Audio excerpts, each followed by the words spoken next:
The Why Me Project, an exclusive presentation of Faith Strong Today.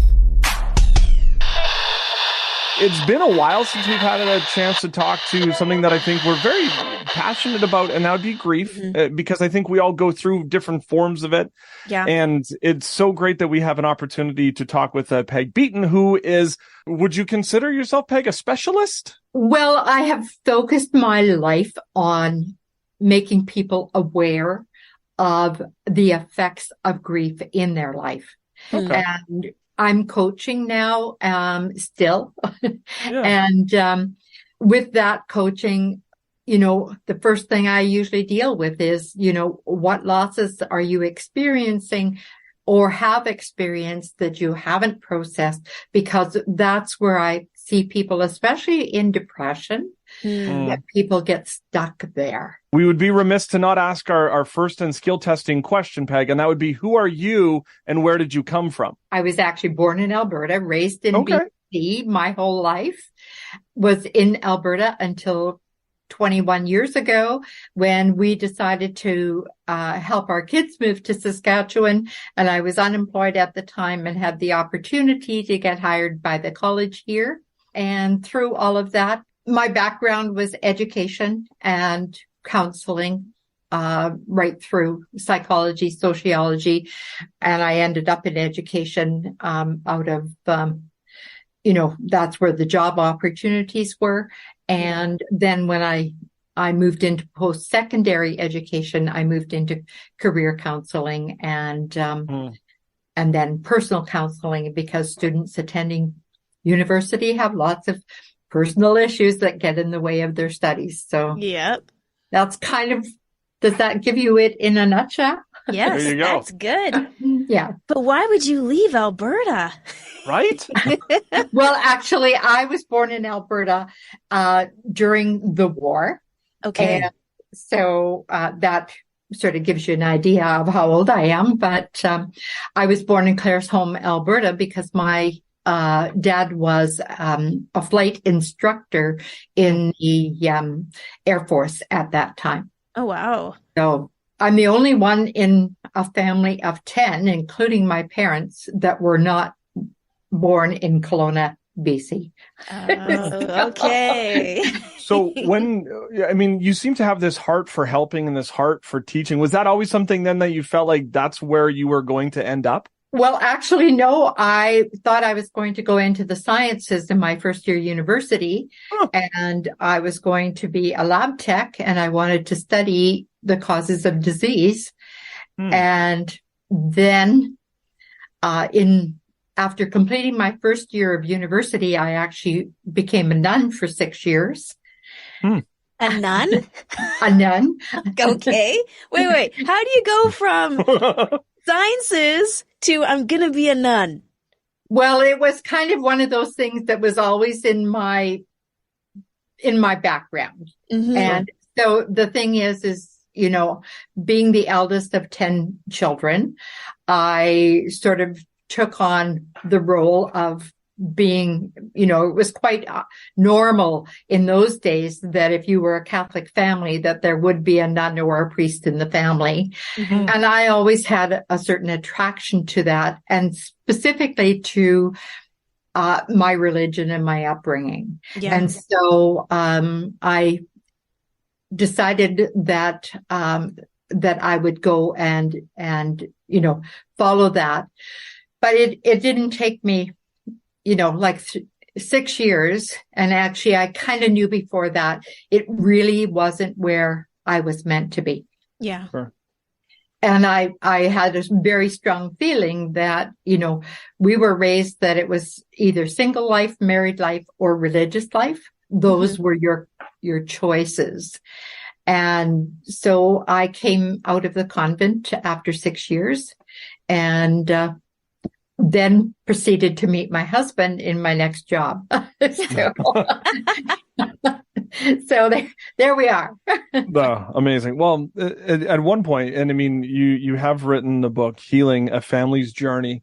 At one point, you decided to write this book, but it takes an incident. It takes something for you to want to write this book. If we can go back to maybe the beginning, as to why did you want to dive into being upfront and personal about you and your life? And for me, that was it's a major challenge. It was a growth experience for one thing. And because I came out of high school believing that I couldn't write any good essays or things like that. Mm-hmm. So, that was another challenge to take this on. But I had a message that I wanted to get out to people because we had gone through the diagnosis with our son. And, that was 6 years of 2 months at a time. They wouldn't give us any more time than that and he was only 20 months when he was diagnosed. Wow. So that's, the first 7 years of his life. And if we had not had the opportunity, so this is a why me.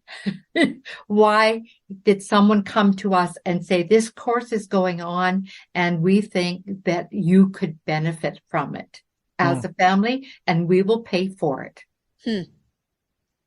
So my husband and I took the course together, and it was the course from Dr. Kubler-Ross on the grieving process. But had we not had that, I don't think we would be together today. I don't think our family would be who they are today because of the overwhelming effect on our emotions of grief. Yeah. And so it was very interesting because I was about to write it when our son was in his early 30s. Life was very busy. I was working. And so I thought I just didn't have, I used to say, I don't have the time and the money together. I've either got the time or the money, but I haven't got both of them at the same time. Mm-hmm. Yeah. And then we turned around and he was diagnosed with a brain tumor. And it was like, oh my goodness, we're going through all of this all over again. Yeah. Oh. And so it wasn't until he got over that and, still alive and well to this day, married and with a beautiful little 3-year-old girl. Aww. So at the age of 20 months, we're talking mid-70s. Yes. Yeah. He was born in 1975. So this was halfway through 76. Right. And so then he's diagnosed with leukemia. Yes. And I mean, I'm thinking of being diagnosed now, which to me is, listen, no diagnosis is good, but if it's better to now because the way technology and the advancement of everything has been than it would have been back in the 70s. Where was your guys's minds? Where was your heart at that time? It was like right at the rock bottom because I had a 6-week-old baby at the time of his diagnosis. So the thing is you look at that and you think like, what now? And at that time, like literally they had no survivors under 3 years of age. Yeah. Really? That was why they would only give us 2 months at a time. Wow. So, yes, things have changed tremendously. And yet I find that families are still going through so much of the same. I was going to ask that. Yeah. Yeah. Yeah. And that's why I even as much time that has gone by, I still figured, you know what? I still need to write this book. There's still a message to get out. Yeah. To people. Yeah, I can't imagine. I mean, you have a infant, not 2 years. You have another infant, not 2 months. And I had a 4-year-old. And oh my goodness. You're not busy enough. I'm tired just hearing that. And I just have 2. But every 2 months, you're kind of going through this cycle of, is it today? Is it today? Oh, now we have 2 more months. Okay. Oh no. Is it today? Is it today? How did you and your husband navigate that? It was literally, and our son himself taught us because he lived so much for the day. Hmm. And, the thing is it was just like one day at a time. And that is literally what we got to. We moved away from waiting for the 2 months to happen and just said and then one of the things that I say so often is none of us are promised tomorrow. Yeah. We just don't stop and think about it. Yeah. But literally, I got that concept in my mind sufficiently, but just watching him and, he lived so much in the moment. He wasn't thinking about tomorrow. He wasn't thinking about, it was like, what are we doing right now? And so for me, watching him really was what helped me. And then, my husband had a very hard time. And so the thing is then I could support him until such time as we got the course. And then we could be kind of on the same communication level. Nobody would believe it if you haven't lived through it. I know I would have never believed it, until you actually go through it. Yeah. And it's interesting though, because you're talking about your husband dealing with it differently. Like we all grieve very differently, and there's different, and it's not one specific thing. There could be a number of different things to trigger it. So how do we navigate grief, whether it's something major or maybe it's something that's disenfranchised? The thing that I think is so important is that we know the process. So understanding that there are the stages: denial, bargaining, anger, depression. Those are the 4 stages, and those are the stages that people get stuck in. So we end up kind of either on a roller coaster or like a tornado, just totally in emotions. And what I've recognized was in that emotion, our brains are not kicking in. So we're probably not making good decisions. We're not thinking clearly, because the power of emotion is so powerful that it overrides, from my perspective, my thinking brain. So many of the decisions that, we look back on now and say like, why did we do that? But understanding where we were at that time, to me, is what really makes the difference. Yeah. So understanding those stages and recognizing the behaviors, and the behaviors of grief are the same behaviors as attention deficit disorder. I worked in special education, and I was amazed when I realized that what they were diagnosing as attention deficit disorder, with or without hyperactivity in children, was basically the same as what I'd studied in the grief process. That's interesting. And so you get the inability to focus or pay attention, easily distracted, hyperactivity or hypoactivity, because it can affect some people where they just shut down to doing everything at half the pace instead of twice the pace. And then there's impulsivity, so acting without thinking of consequences. And the last one is perseveration, which is a one-track mind. Yeah. So those are the behaviors that you see. And when you can understand that it's only because you have lost something. And that, to me, is the key there, Johnny, is the fact that the loss is that individual's loss, nobody else's. Yeah. And somebody else might not think it. Like how many times I've seen parents say, oh, well, that wasn't very important. Yeah. That couldn't have been a big deal. But to the child, oh man, it was the end of their life. Yeah. Wow. That's so interesting, especially coming now out of a pandemic. And, Exactly. there's so many kids that are presenting signs of ADHD. And maybe it's just grief, the loss of having friends around, the loss of having family support for an extended period of time. That's a really interesting and all the fear as well. Yeah. Because we lived in so much fear during that period of time. Yeah, that's really interesting. Yeah. So that's my perspective on it. Sure.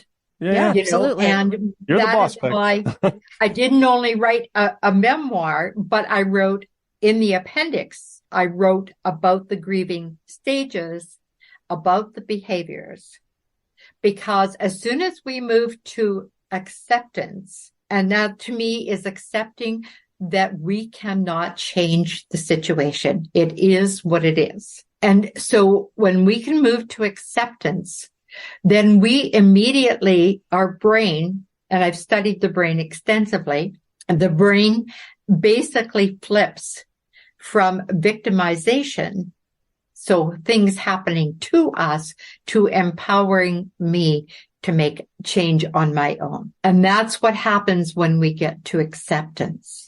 I can imagine a lot of people taking some notes right now. Okay. Well, and the book is available. Nice. Perfect. Here you go. Shameless plug. Yes, yes. You know, it's available. You can just go to pegbeaton.com, and I have on there listed the different places that it's available, because you can get it at Amazon. And it's now available in audiobook as well. Well, So, look at it. Usually we wait till the end to plug all those things, Peg. You're just like, no, we're doing it right here, right now. I want to ask you this about a grief thing, though. Can we fully be healed from having grief? I mean, you know, I think about, let's just say, you know, you have this cancer diagnosis and you're cancer free, but then I've heard from people who then do not look forward to any kind of doctor's appointment because they're worried that they're just going to get another type of diagnosis. So can we get over that, or is that even a thing? well, I believe that there are tools out there, and one of the biggest ones that I work towards, Body Talk does this, and there are some new programs, the EFT, emotional release from the tapping solution, those kinds of things that release emotions. And that's what I have learned, is that it stays in the cellular memory of our cells. And our memory is not just in our brain, it's in every single cell of our body. Yeah. And according to Deepak Chopra, we have 70 trillion cells in our body. So just imagine the power of those emotions. You know, that's why I say, like, our brain doesn't kick in when we are in trauma or in grief. And so I believe you can release that. And our son would tell you that the biggest thing for him in that area is that he had to quit dying. So he had the belief system that he was supposed to die, and he didn't, because he had a couple of accidents where he just about died again, you know. And then after the diagnosis of his brain tumor, which actually was caused from the treatment that he got at 20 months. Yeah, we've heard that. Yeah. And then he said, like, that is it. I am choosing to live. And he has done a lot of the Body Talk. He actually took all the training to become a practitioner in order for him to get through. And he's choosing to live, and he's going for an MRI tomorrow, and it's just like water off a duck's back. So yes, I believe that we can heal.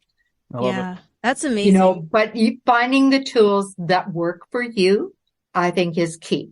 Yeah, for sure. And it's interesting too that you talk about grief being something on a cellular level, because I've actually heard some people talking about how if a woman who's pregnant goes through a really stressful situation, or, you know, there's another life inside of her, and it impacts the infant as well. And these are some things that they're just starting to look into. How does trauma on a pregnant mom impact the baby? Well, and I've actually worked in my coaching practice with some people who have picked up, because the baby in the womb will pick up what they can hear and what they feel. Those are the two senses that in those developmental stages will stay with the child. Yeah. Yeah. And yes, and part of, for me, was I learned about that for myself, because my mom was really angry that she was at home by herself and my dad was in Alberta when she found out she was pregnant with me. Yes. Okay.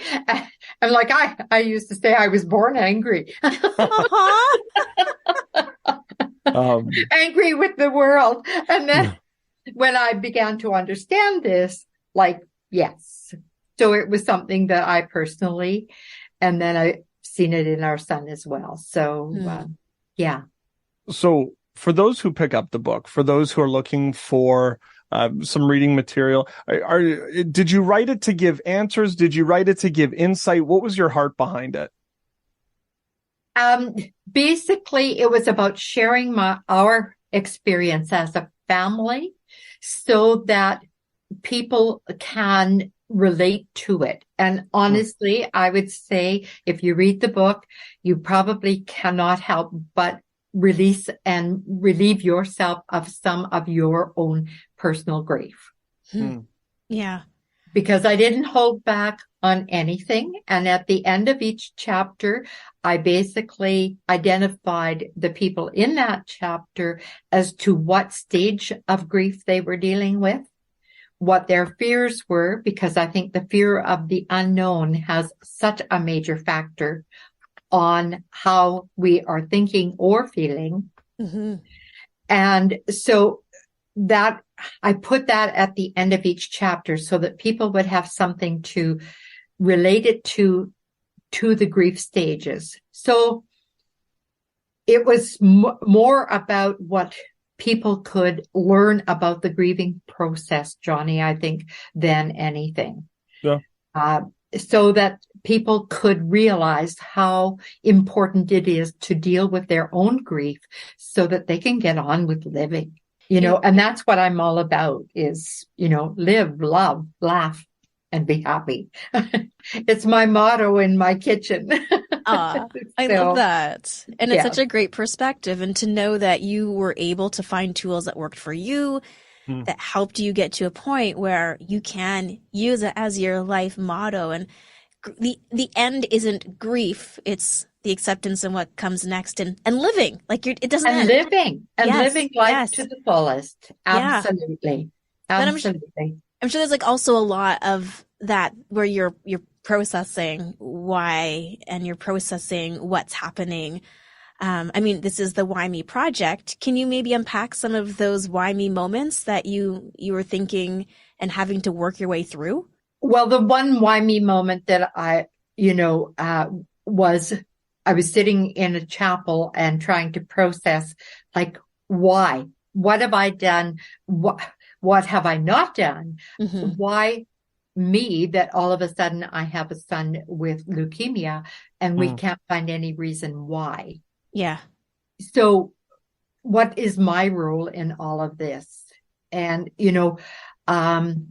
it was amazing because what basically came through to me in time was because my husband had an incident of life and death as well. And then our son, but my grandfather died when I was 8 years of age, and I was his shining star. So when he died, it was like, and back then, they didn't even want us at the funeral.